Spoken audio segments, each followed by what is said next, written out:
এগিয়ে চলেছি। আমাদের পিছনে পথসঞ্চরণ করে এগিয়ে আসছে। আমরা সবাইকে শুভেচ্ছা জানানোর জন্য আন্তরিক কৃতজ্ঞতা নিবেদন করছি।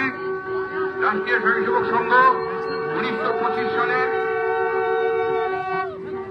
27 সেপ্টেম্বর নাগপুরে তার যাত্রা শুরু করেছিল। আকর্ষণের এই যাত্রা কেশবরাও বলেরাও হেডগেওয়ার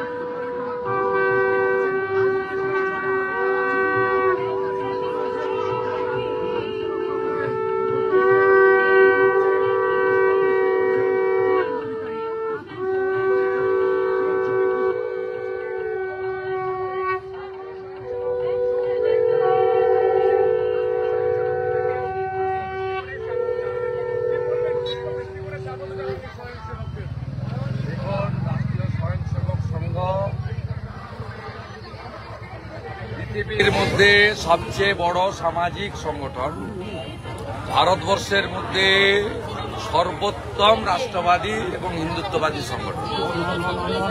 আমরা গর্বিত।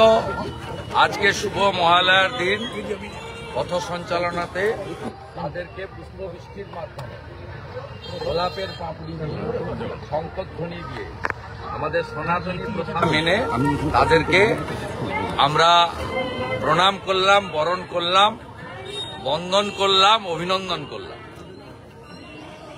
এবং অত্যন্ত পরিতাপের সঙ্গে বলি, কোচবিহারের অনেক জায়গায় গুন্ডারা আর মহেশতলা কলকাতাতে পুলিশ, আজকে রাষ্ট্রীয় স্বয়ংসেবক সংঘ একটি অরাজনৈতিক সামাজিক সংগঠন, তাদের এই বৃহৎ কার্যক্রমে বাধা সৃষ্টি করেছে। আমি বিরোধী দলনেতা হিসেবে এর ঘোর নিন্দা।